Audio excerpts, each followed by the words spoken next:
Hello, welcome to the Sport Life YouTube channel. My name is Kevin Ward. Let's get right into the video.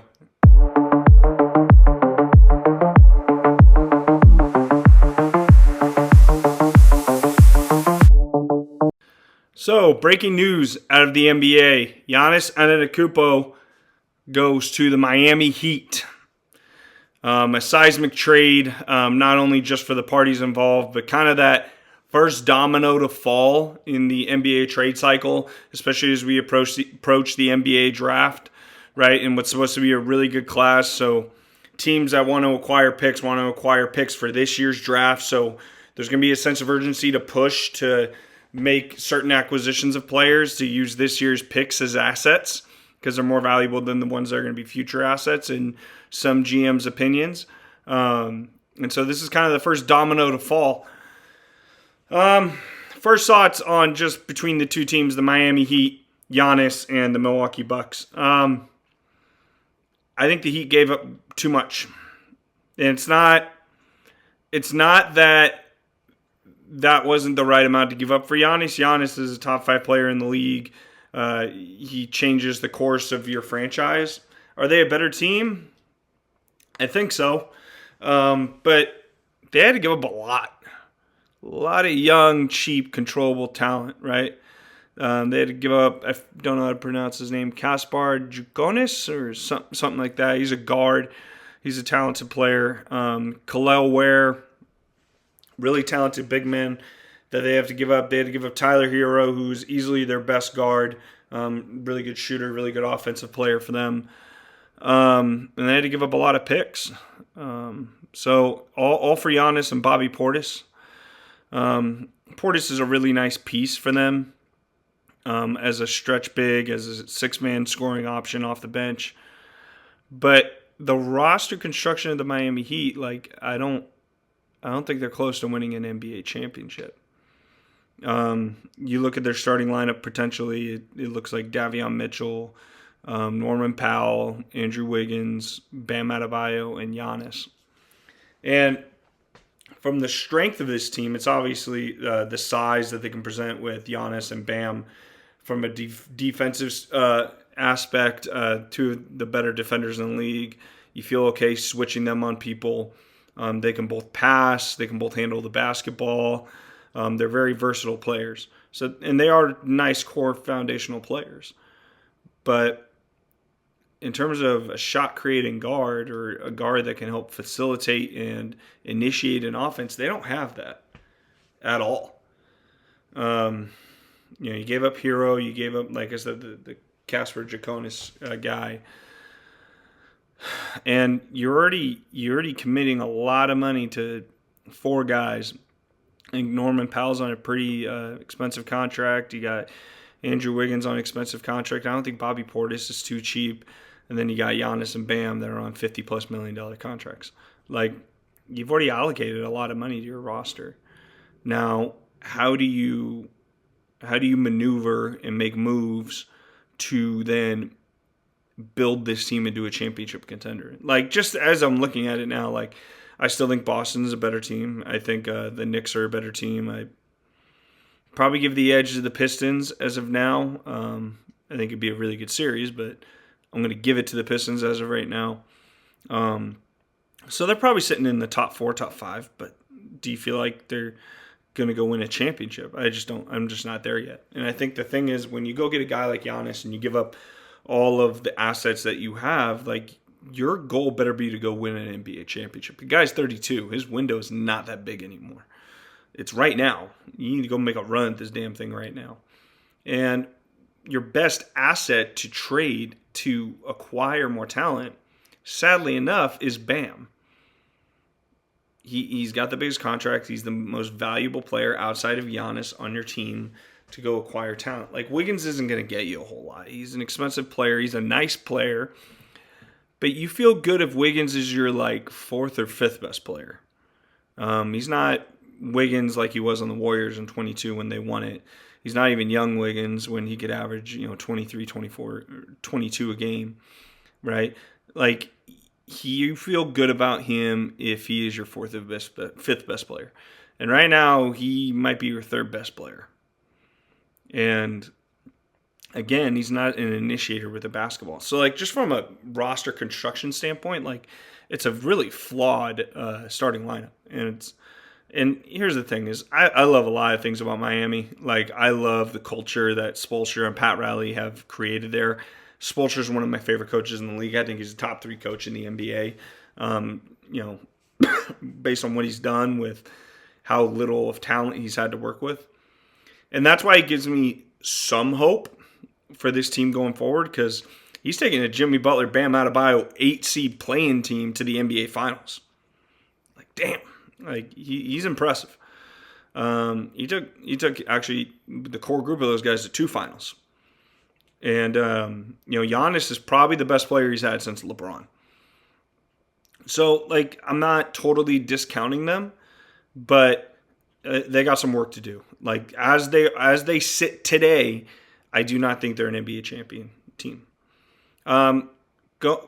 Going into the Bucks side of things, I think the Bucks got a lot. I think they got a pick swap. They got a second-round pick. They got 3 first-round picks. They got a Tyler Hero who's in his prime that you can trade later, get more assets later, or maybe he is a part of what you're trying to build there, right? Khalil Ware could definitely be a part of the foundation of that team going forward. Giannis can definitely be a part of that foundation going forward. So they got a lot for Giannis, and that's the kind of package you're hoping to get for Giannis. I saw that Boston offered Jaylen Brown and 2 firsts. I think they took the right deal, getting all those multiple pieces to potentially build something there in Milwaukee. I think they got the right deal from the Heat. And going forward, they're probably gonna have to find a way to move off the Kuzma contract. I think they would like to move off the Miles Turner contract. Like, they're gonna want to move off those pieces, and they're gonna want to give some run to I need to start saying his name right. The young European guard for them that they got from the Heat. Like, they're gonna want to give him some run. Khalil Ware is gonna get minutes. They're gonna want to develop him. And then again, you got multiple picks back.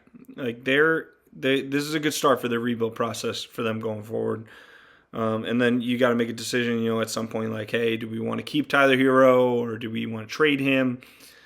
I don't know if he fits your timeline. I would probably want to trade him, sell him high, sell him to a contender at the deadline who really feels like they're a guard away. Funny enough, the Heat kind of match that idea, but you're not going to, because the Heat don't have any assets. And just to touch base on that Heat thing one more time, like, they don't have the cap space to go sign anybody. They don't have the draft picks anymore to go get anybody. So what do? Again, you got to get really smart with how you maneuver some of these guys. Like, I don't know if Norman Powell's going to stay there. I don't know if Wiggins is going to stay there. I don't know if Bam's going to stay there. Like, the money can be used and allocated in different ways. And if you can find a way to find the right trade partners to build the roster a little more that makes more sense, like, you got to find a way to move those pieces. And Bam just makes the most sense because you could get a premium player with contracts matching and talent, honestly, for that. I don't know what that piece is, but that's what you got to explore. You got to explore all those options, because the way they're constructed right now, they're a flawed roster. It's not an NBA champion roster as it is currently constructed. I don't think it is, and they'll have to make those decisions. So I talked about the domino effect of this Giannis trade, right? So going forward, there's a lot of pieces that still need to fall. Jaylen Brown with the Boston Celtics, that's getting hotter and hotter, and obviously the trade was proposed for Giannis, so it's like they're shopping. They're trying to figure out what they can get, what makes sense, and how they can, because they're still trying to win a championship. They're trying to rebuild this thing. Okay. Kawhi Leonard, like, we'll see what happens with the Clippers. We'll see, that was also being floated around as, like, Jalen goes to them and then Kawhi goes somewhere else. So we'll see what happens with Kawhi's fate. Trey Murphy with the New Orleans Pelicans, I know his name's being floated around a lot. He's actually a really nice player. On an actually really considerable contract that makes a lot of sense. So from that aspect, like, he's going to be a very sought-after asset for NBA teams going forward. And then, you still got to wait on LeBron, right? Like, LeBron's not part of the domino that helps this trade cycle go around. But in some ways he is, because you got to find out, is he going to LA? Is he going to the Warriors? And then it's like, what team he doesn't go to, that team has to make a pivot. And so it'll be very interesting to see how everything turns out from that perspective. It was good that this domino fell. We already saw Julius Randle, basically a salary dump, get traded over to the Nets. The Wolves moved 5 spots back just to get rid of the contract. And I get it. And then they used the money to go sign Ayo Dosunmu, which it's $114 million, I think, for 5 years. So it's like somewhere around $20 million a year, I think. I think that was a smart play. He was really good for them in the playoffs. The value for the money, for the quality of player you're getting, I think it makes a lot of sense. You were paying Randall too much for him not to be a more quality number 2 next to Anthony Edwards. Smart move by them.